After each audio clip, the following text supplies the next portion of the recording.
In the heart of the state-of-the-art, at the dawn of the next stage in entertainment, you found No Proscenium.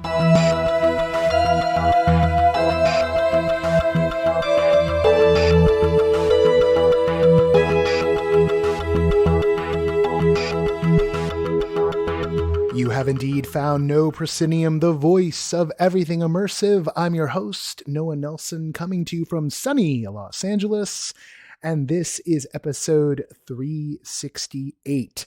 This week on the show, we're taking a quick trip through the 2022 NoPro Gift Guide with NoPro East Coast Editor-at-Large, Blake Weil. Blake and I have pulled 7 items from the gift guide to talk about.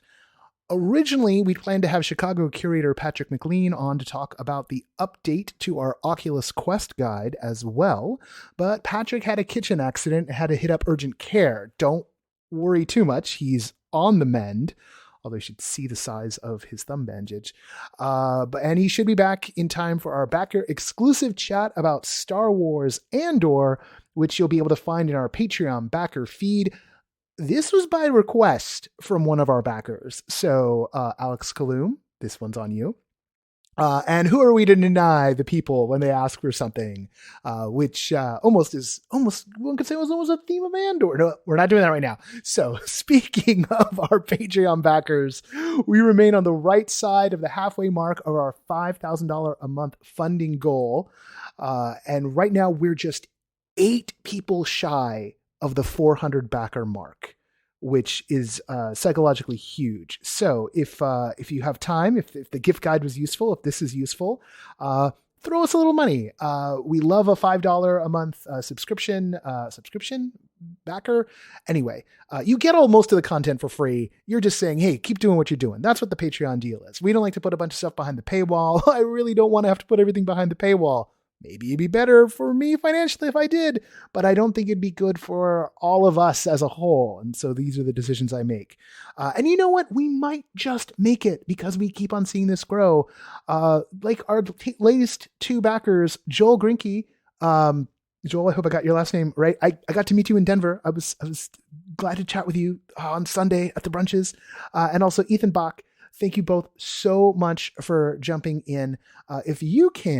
If you're listening to this and you're not a backer, please jump in and back us at patreon.com/noproscenium. Or if you already do, or if times are tight like they are for me, take a moment to drop us a review on iTunes or your podcaster of choice and help spread the word. You can also share the work we do on your social media platform of choice, and there are so many to choose from these days. Find NoPro on Instagram, Facebook, LinkedIn, and Hive. We're on Hive now, with more to come. And yeah, we're still on that other one, but that's only because we don't want to abandon you in your darkest hour. We're there beating the drum beat. Anyway, we're also on the lookout for community partners who are up for working out special deals for our backers. Backers, check your feeds because, of course, you can still activate the discount $5 off 40 watts from nowhere, which you can find on the backer feed, and also Rumble in the Jungle remix coming to London. You've got a discount code in there for that as well. And we're going to have something special next month, which I may or may not have talked about last week.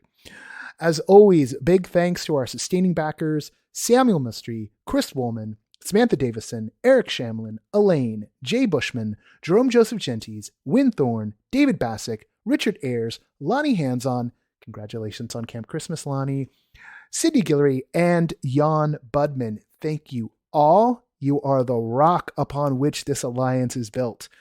Wait a second, that's for next episode. Okay, that being said, let's get into the 2022 Holiday Gift Guide. Here we go.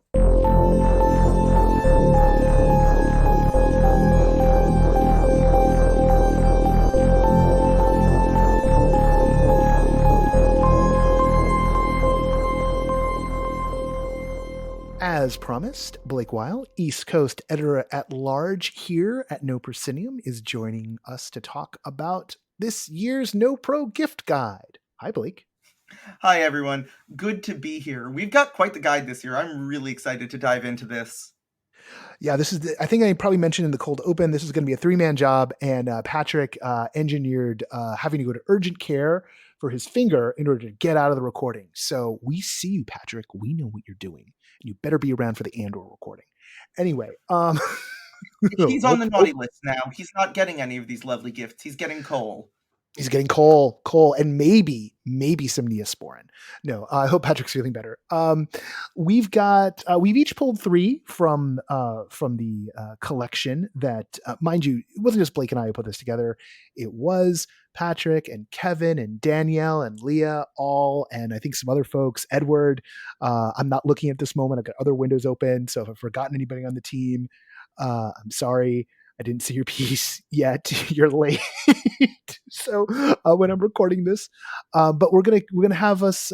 Blake and I are gonna rotate off here. And Blake, you drew the first slot. So what is the first thing from the gift guide you want to tell our lovely listeners about today? So when I think of what brings immersive home for me, the first thing I think is all the delightful scents and sensory experiences those bring back to me. And when I think about what kind of the winner of those scents was this year, it was the fantastic smellscape that was the Burnt City in London, Punch Drunk's latest tour de force. And naturally, everyone has become obsessed with this scentscape, and one of the recurring questions on the forum has been, what is the amazing scent that Hades is wearing in the Burnt City? Especially because he has some very dramatic, intimate scenes and some of the smaller rooms of the set, so it really becomes signature to that character. And well, while Punch Drunk has been fairly tight-lipped, uh, some kind folks over on the boards have deduced that he is most likely wearing Pomegranate Noir by Joe Malone. It is a really fantastic cologne. I've managed to sneak over to my local Sephora and take a spritz myself. And yep, I am in full agreement. That is what he was wearing. That really brings me back to Troy. Do we know how many visits to the Burnt City the folks who deduced this undertook in order to sleuth out the scent? So I myself am able to recognize the scent on prompting after 2 visits. However, the the sleuths are, 30 to 60 visit super fans who have been going, once or twice weekly this year. These are people who are pretty consistently posting. I I will comment, I am not a primary poster. I'm not throwing in trip guides. I don't have flight to London every week kind of money, sadly. Philadelphia is pretty far from Troy, but no, there was some divisive argument actually, because the big company that most people associate with Punch Drunk for scents, and actually was featured in the show to some capacity, they're speculating, is Demeter Fragrances, who do real sort of library of scent home fragrance stuff. Demeter, ironically, Hades' mother-in-law. Mm-hmm. However, this one, because it is coming from an out of left field provider, took a little bit more detective work, but it is well worth it. This is a really nice smell because it Joe Malone in general I like because they're really sort of broadly gender neutral, that a lot of their scents will work for pretty much anyone, and this is one that is firmly in that camp. Man or woman in your life, this is definitely going to be a nice fragrance for them, and it's going to bring them right back. Fantastic. Well, and pomegranate being a perfectly mythological choice for It's Hades as a scent. it's so on point. It's calling it delicious sounds like I'm trying to make some sort of tortured pun, but no, it's perfect, and it's that just the right level of on the nose where you're smelling it and in somewhere in your subconscious you're going, "Oh, that's cute," before you even have ID'd it. Nice. Well, speaking of dark, delicious, and a bit tortured, my first poll was suggested by Shelley Snyder, our London coordinator, curator. and that would be House of Leaves by Mark Danielewski. The 2000, it came out in 2000, so it's 22 years old now, novel that is in so many ways sort of presages the arrival of ARGs. It is this lovely story within a story that has a kind of light, well, light question mark, a puzzle layer to it. Ostensibly, you're reading a story about a man who found this book, and the book is driving him mad. And the story within the story is actually my favorite part because it's this little horror tale about a house with a feature that shouldn't be able to exist in Euclidean uh, event space, if you will. House of Leaves is very, very well beloved. If it's a novel you haven't encountered already on your tours through alternate reality games and science fiction and horror, then I'm absolutely shocked. But for those of you who haven't and who are drawn to all of those genres, who love the idea of taking a book and finding hidden messages within it, of a book that can be read in a non-linear fashion if you should so choose, all of that's here, very, very easy to get to. There's some early editions of it that had different color coding in the works.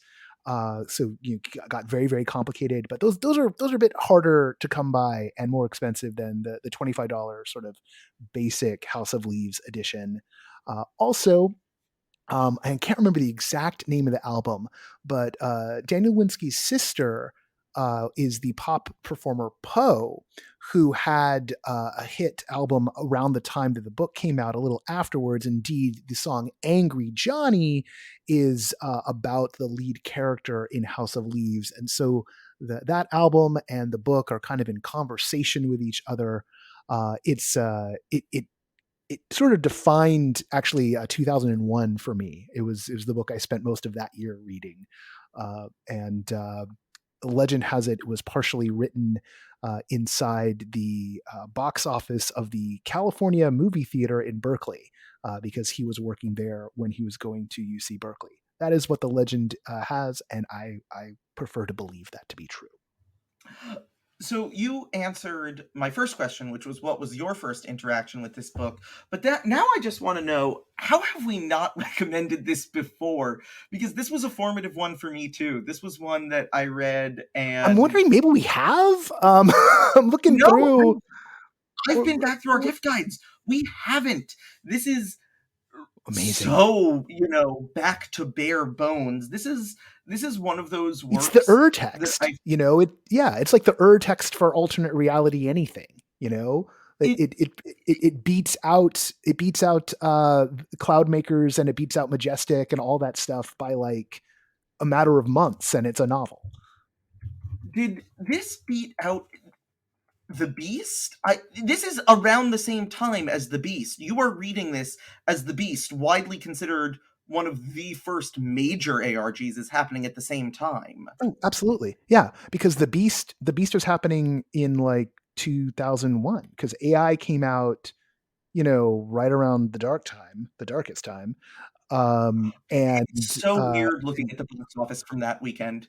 It is something that my mind goes back to all the time. Yeah. So like, this beat the Beast. This beat the Beast to market, as it were. Not that they were in competition with each other, but in so many ways defines the era, because it's sort of like this was a book that in so many ways couldn't happen until the internet had happened, until hypertext had happened, because enough brains were primed to explore things this way, much in the same way that ARGs couldn't really happen until people had been marinating for about half a decade in following links and chasing things around.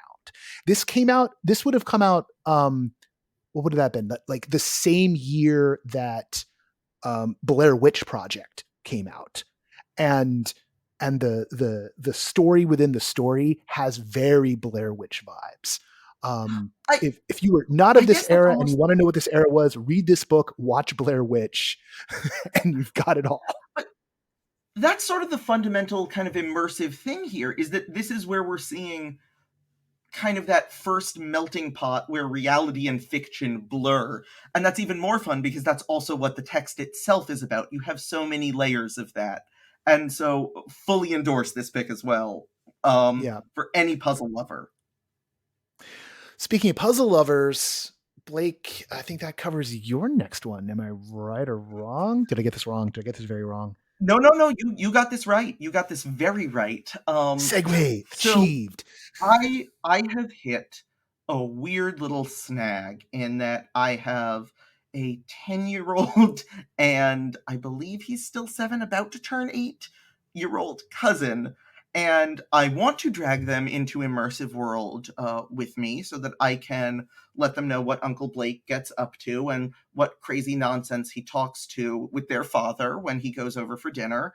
But I kind of don't have an entry point. They're even too young for escape rooms. And then I thought to myself, aha, let me look into kind of ways I can drag them in here. And oh my God, the Exit Games advent calendar is such a cute idea, executed so well. I'm a really big fan of this. For those of you who haven't played one of Exit Games' box escape rooms at home, I would say that between them and Unlock, they are the two strongest and longest running of the big multiple releases, pretty frequent releases at home escape games. You might find one or two hidden gems that are like one company's, magnum opus that they've put out, but in terms of consistent product launching, they are two of the strongest. And what they've done here is that they have taken one of their full length at home escape games, designed to last you between 60 to, 120, 100 minutes, and they have divvied it up behind numbered little doors to give you a couple clues each day to make a full lead up to Christmas escape room with a fun Christmas theme. You're trying to recover Santa's magic book of Christmas wishes in a spooky old sort of Victorian village. It really looks like a ton of fun. And I've played enough exit games that I've gone in on this, and December 1st, my cousins are going to be opening this with me in the room, and I am just as excited as I hope they will be. So you think that by it being bite sized, you think the kids are going to be able to follow along and play through, or has this one been expressly designed with families in mind? It seems like it's been designed with families in mind, just from theming alone, and also generally their theming tends to trend towards families a little bit more. Unlock can get a little bit bizarre, which I love, but Unlock, you're doing Escape from the Island of Dr. Moreau, or you're assisting Arsène Lupin to heist a beautiful diamond from a countess, or they get a little specific. But this one brings it back down to some fun fantasy basics, and it's family designed, and it's bite-sized. And my hope is that not only does bite-sized make it accessible, but that bite-sized makes it addictive. That there is that dopamine rush of the advent calendar, and pairing that with the escape room, I hope is going to make them lifelong escape room nuts like I am, so that I can drag them on my adventures with me when they're maybe a couple years older. Very good. I mean, there's also the danger that they're going to want to go now, Uncle Blake, now. So, Oh, well, if they want to go now, Uncle Blake, now, I know some great Philly rooms. I haven't done the Midnighters yet, and I think that one is supposed to have like some family-friendly Goonies vibes, even if the puzzles are a little bit tough. And I also know that there is a fabulous Philly Alice in Wonderland room that I am forgetting the company that put it out, that has some really accessible physical dexterity and scent-based puzzles that I know the two of them would be wild about. So I've got some backups in case we need something fun for the new year, and they're too excited to wait for the real tough ones. But we're going to hold off on sort of the spookier ones that I trend towards for a bit. Well, this is great because this is making me think of that we should start in the NoPro Discord a forum thread about family-friendly escape rooms and get people dropping their recommendations because particularly for all things immersive, escape games are such a great introduction to the form for people. Getting them out of the mode of just passively being entertained. And the more we can have kid immersives, the more we can have kids be part of this, and stuff being made expressly for families in mind. I think we're going to see even better work over the long haul. Like this is the long con of it all. Like more stuff that's good for kids, more people whose brains are just forming, kind of like be able to see around the corners that us olds with our static brains just can't envision what might be going on. The death of Pip's Island, the really adorable Times Square area children's immersive that had almost like a Sleep No More-esque scale to it, that really is a pity. That was such a loss for the community. One of the really undersung tragedies of COVID was the closure of Pip's Island. I really dug that existed. Yeah. Well, going from kid friendly to the least kid friendly thing. Well, half of this is the least kid friendly thing on the entire list. Imaginable. Yeah, Oh pretty my much. god, no. Pretty much imaginable.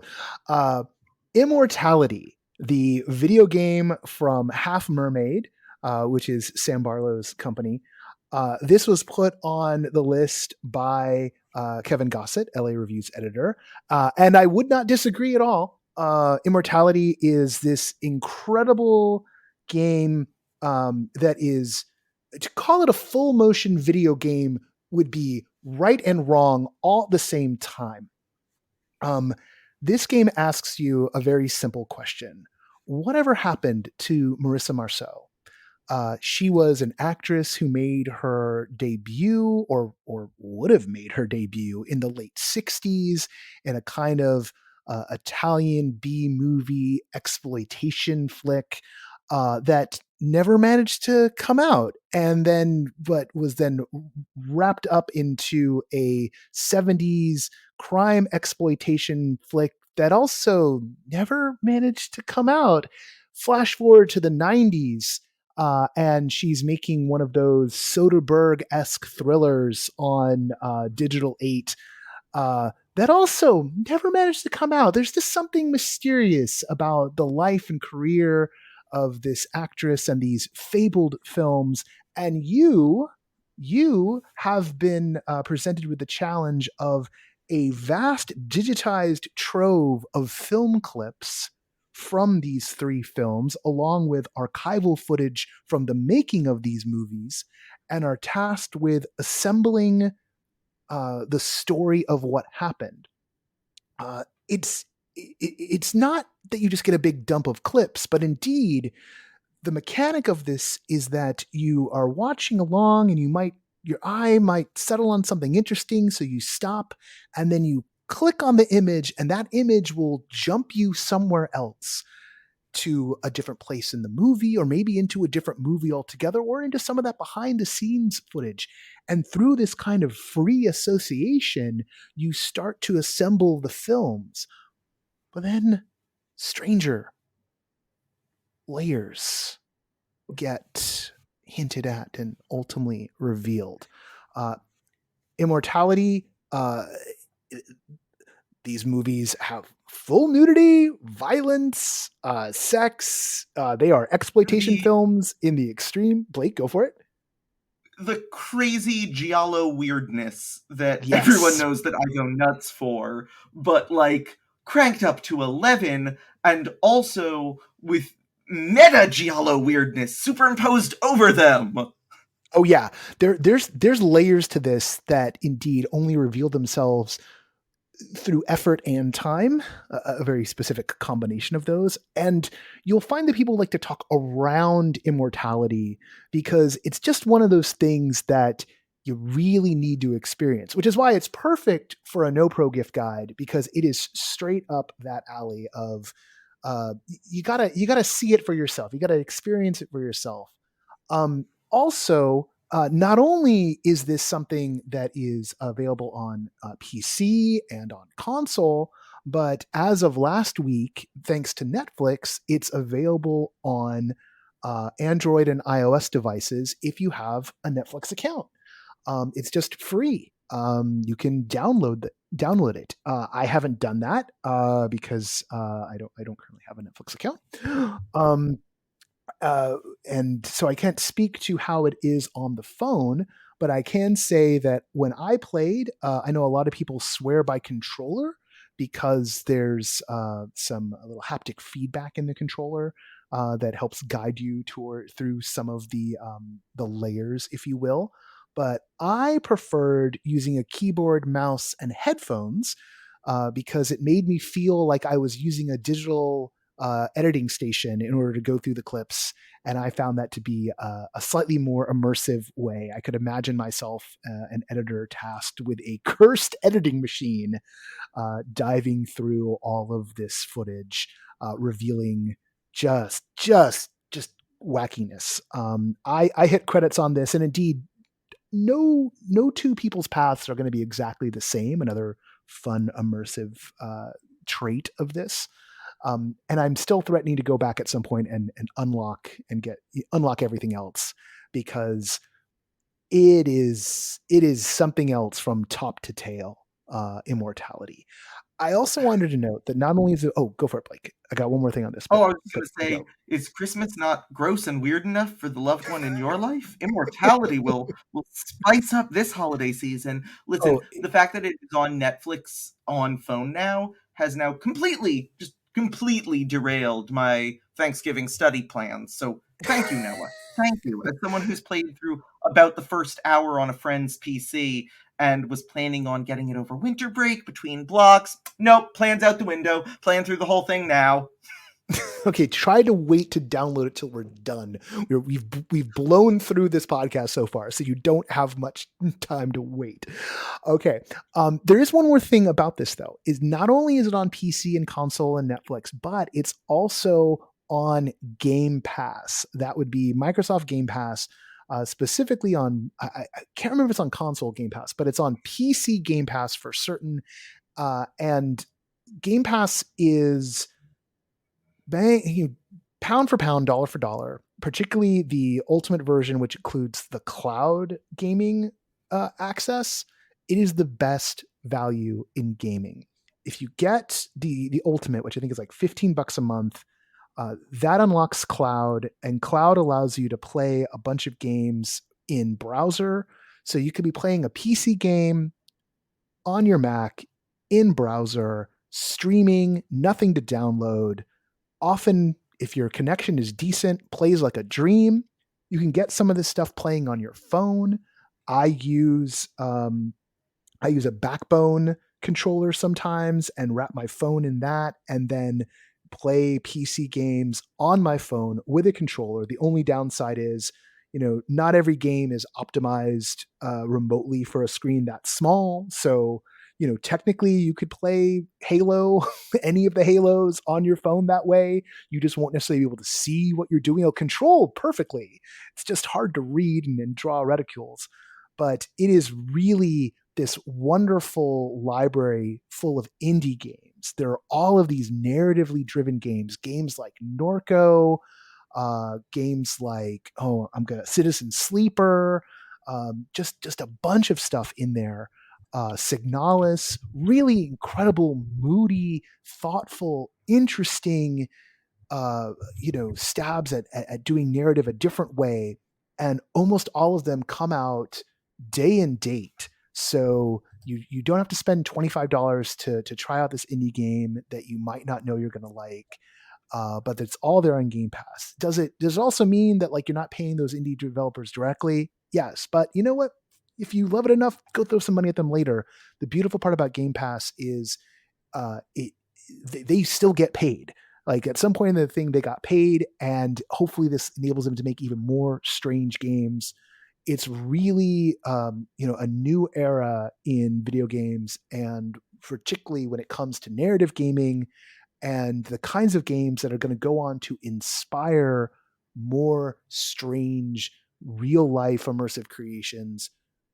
You're seeing the next wave of it. You're seeing something that's in deep conversation with our little field, are right there on Game Pass. And it is not that much a month. It's definitely less than the cost of a game each month, and just this massive library. So if you are looking to bring your massive experience, maybe a little bit smaller, maybe a little bit more intimate, unfortunately, my next recommendation is just for the New York audience, but we've got some for people all over the country. I am going back to the escape room world to recommend Heresy 1897 as sort of the must gift experience of the winter. Coming out of Doors of Divergence, Brooklyn's newest escape room company, it is one of the most exceedingly ambitious escape rooms I've ever done, but also perhaps one of the best executed. And what really makes this one special, though, is that, as you said, the immersive standby, no two people are going to have the same experience. Sorry, I take that back. I did the math, and if they're following the plans they did, then it will be no... Maybe there are... Oh, God, was it well over, 64 or more potential paths through this thing? A baffling number. The cocktail napkin math was mind-boggling in its scope. But the basic premise is this. You have found your way into Paradox, the bar between worlds, in which people from all times and eras and possible realities find themselves dumped unceremoniously through a rift in space-time. And through these same rifts, we can access currently 2, but eventually 3 different eras. One in the 1890s, one is going to be in the 1910s, and one is going to be, I believe, in the 60s. And so you are tasked with finding out what exactly happened. How did this rift open, and can we close it? And this story begins with Heresy 1897, in which Edmund Kavanaugh, a heretical alchemist, is being charged by a secret and mysterious order with perverting their teachings and going well off script with his ambitious experiments. This would be a fun enough escape room, whether you were helping him or hindering him, but the fact that you can make those choices, and the fact that certain choices are going to be almost seemingly randomly made for you, and that you are tumbling through all possible realities to reach one of several endings to this room. And then you can pick up from where you left off, and the next room will remember your progress with live actors responding to the decisions you made, potentially helping you, hindering you, passing judgment on you, having had their lives destroyed by your terrible actions, or maybe you've created a new villain unforeseen by your well-intentioned actions. All I know is that I accidentally started World War I when I played it, and the proctor from that secret order was fuming with me. Just absolutely fuming with me. The room itself is gorgeous, spectacular set and sound design in that room. I should disclose, I do have now recently hired one friend working on the cast, but that my review of this place came out well before that hiring, and I stand by my word that this is kind of the king of escape rooms in New York right now. More than an escape room, an experience. Great bar also in Paradox. I mean, Nice. they're whatever their licensure is, it's wine and beer, but they get some really fun cabaret acts. It's a great fun space. I got pulled into a one-on-one in the escape room and given an ominous fortune-telling session that utilized the special effects of the escape room itself. Flames bursting in the fireplace the minute I was told of an ominous fate that awaited me when the tower was drawn from the tarot deck. Really top-notch stuff coming out of them. And that was just when you were just hanging out at the bar one time?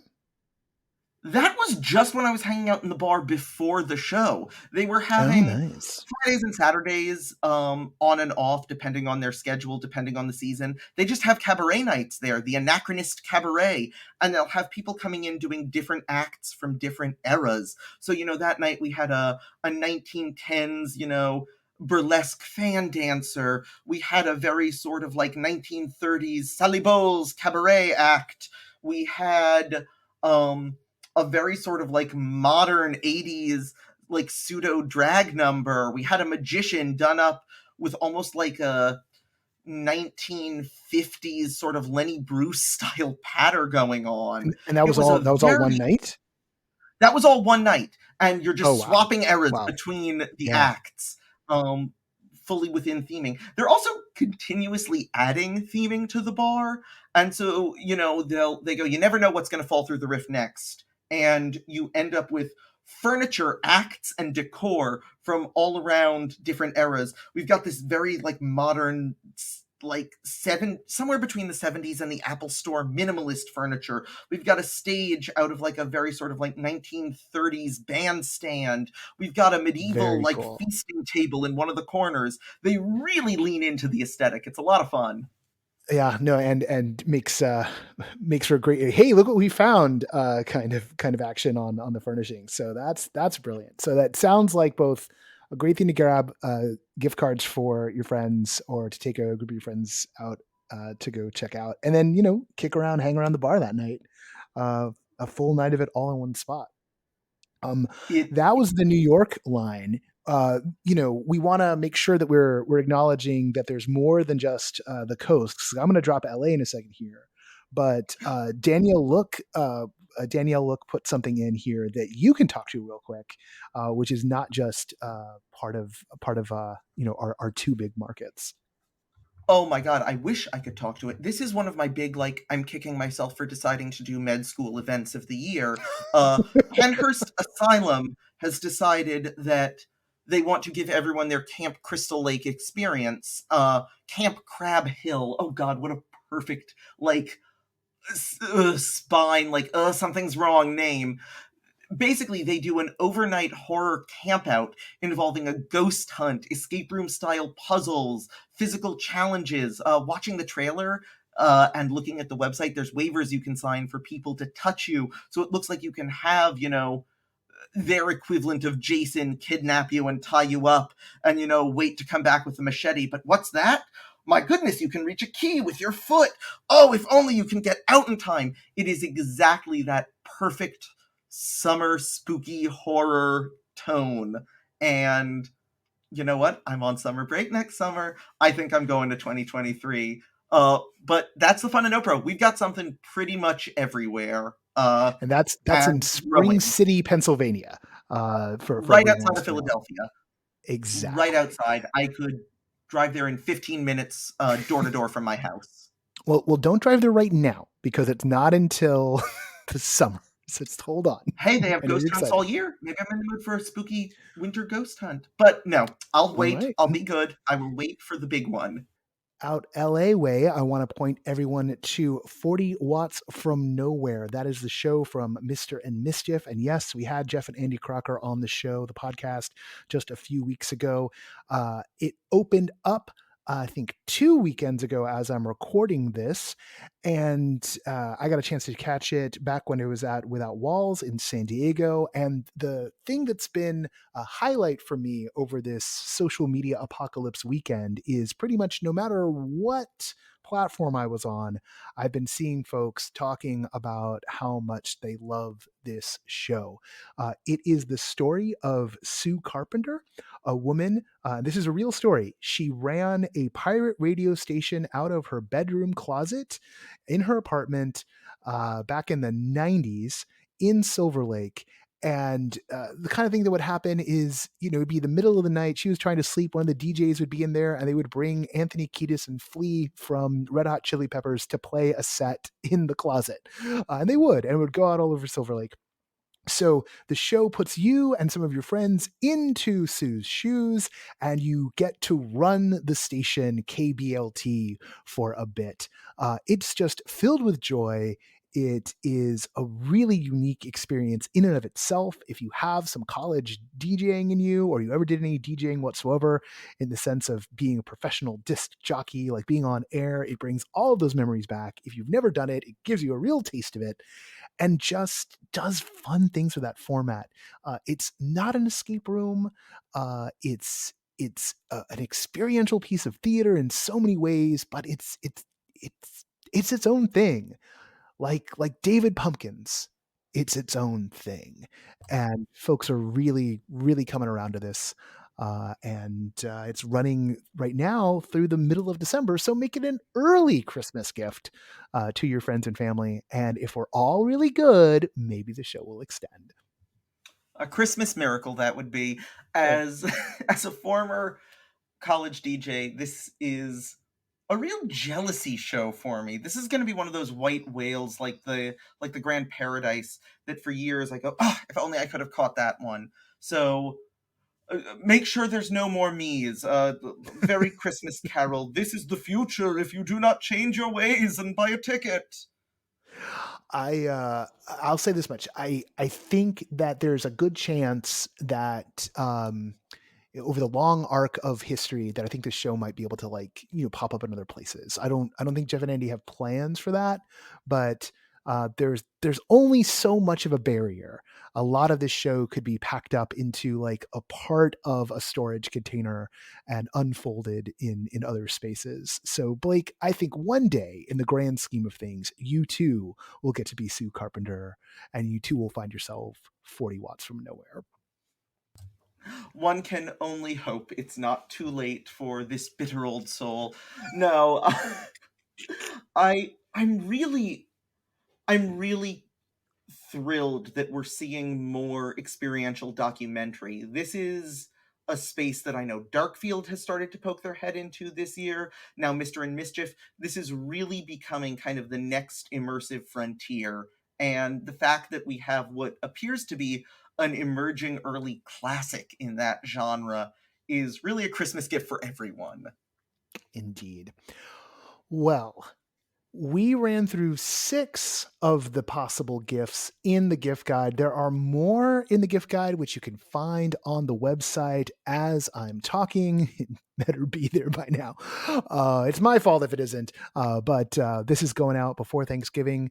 And yeah, Blake, any last notes about giving gifts to folks who are immersive fans, or using your power of gift giving to maybe create some immersive fans? My aforementioned little cousin was given a birthday scavenger hunt for all of his birthday gifts this past weekend. So, always ways to spice up even the smallest gift into a full experiential adventure.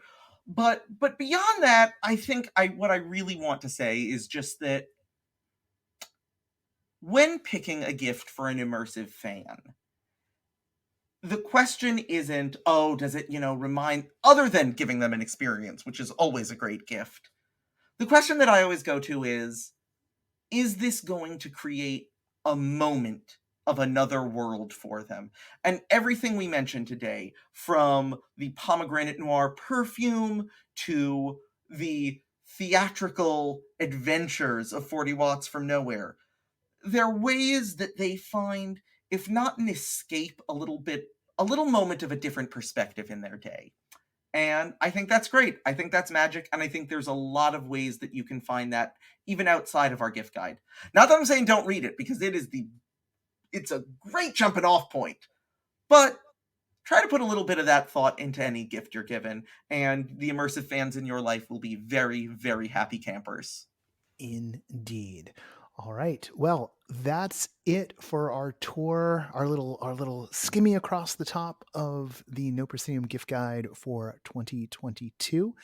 And Blake, thanks for hopping in and helping us get through our little our little forest of little Christmas gift trees, as it were. Thank you so much for having me. Happy holidays, everyone. Safe Black Friday shopping, everyone, and Godspeed. Have a good one.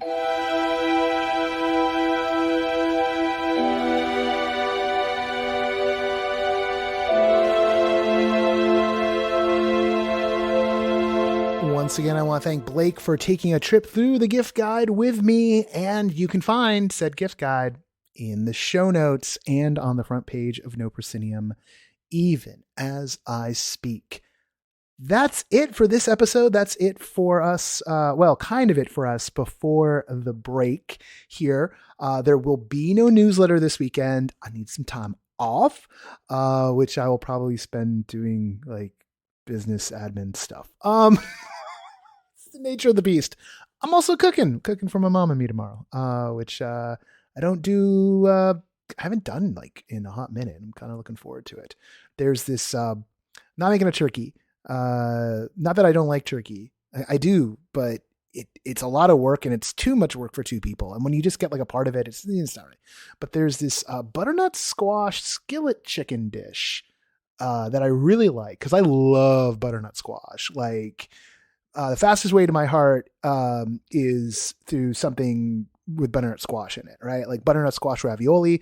You can't get it right now. Like Rana had it forever. I would buy it all the time and I cannot find it. It really makes me angry because I love that stuff, particularly this time of year. Get a little brown butter sage action going on, like skip the Alfredo, make it yourself for the sauce. And I don't have the time to make butternut squash ravioli myself. Like I am that kind of weirdo, but I don't have a kitchen to do pasta in. Why am I talking about food? Oh, I'm hungry. That's why. I still got to record another podcast. Anyway, this butternut squash chicken, skillet chicken. If people want the recipe, hit me up on social. Where? I don't know. You can't ask me on Twitter. If you ask NoPro on Twitter, NoPro won't know. You got to come find me out there in the multiverse of madness that is social media right now. Come to our Discord. That's the main thing. I should have said put everyone to our Discord. If you come, DM me on Discord and I'll send you the recipe. Anyway, it's really tasty. And then, just kind of like going with some other stuff like bought from the store. So, but like one thing from scratch, and the rest of it kind of assembled of the various shelf stable and canned Avengers, as it were. But a meager Thanksgiving repast for two. But I'm cooking for two. There have been years when I've done the whole deal. I usually have to go to someone else's kitchen to cook, which is a thing I actually really enjoy doing. Invite me over, I'll cook. What have you gotten into? You won't know. Will it involve butternut squash? Probably. There's a very good chance, particularly this time of year. Anyway, as you can tell, I'm looking forward to dinner tomorrow. Patrick and I are going to do this Andor thing recording that about a half an hour. And I'm riding high off the Andor season finale. I'm in the middle of listening to A More Civilized Age. They got the episode early. They did 3 hours on a 1 hour episode of television. And I'm like, yahoo! Love it. Really love what those kids do. And yeah, we'll be back in full glory next week. There's a couple of long form reviews that are brewing that I'm also going to do a little work on over the break. We've got Andrew recorded the New York City panel. I'm going to give that a listen, make sure the audio's good levels, and if it is, that'll be next week's episode of the podcast. It was originally going to be like a timed exclusive, but just like the end of the year is coming and there's scrambly. There's a bunch of interviews that are going to be taking place in December. We're kind of setting ourselves up for January to come out of the gate really strong. So just sort of doing that work to keep the ship moving forward, doing some work on the next stage 2023. Oh yeah, we're in negotiations. So working on the next event, working on the next few events. Actually, there's plenty of talks in play. So should be fun and interesting. And yeah, like I'm still riding the Denver high. So, that's all that's what I'm going to leave you with. Just all my enthusiasm right now. You hold on to it for me. I'll be back for it in like a week's time. Okay. Why did I put it like that? I don't know. I'm just thankful. I'm thankful for what we got going on right now. Maybe for the first time in a long time, I'm feeling good about things. In a way that didn't like go away after like 3 days. So let's just keep that going, shall we? And credits and scene. The associate producer of this podcast is Parker Sella. Music for No Proscenium is by Chris Porter of the Speakeasy Society and Solar, the podcast. Special thanks to Siobhan O'Loughlin, who you hear at the beginning of the show in our intro. And everything wrong with this is my fault. I'm Noah Nelson, and until next time, I'll see you at the show.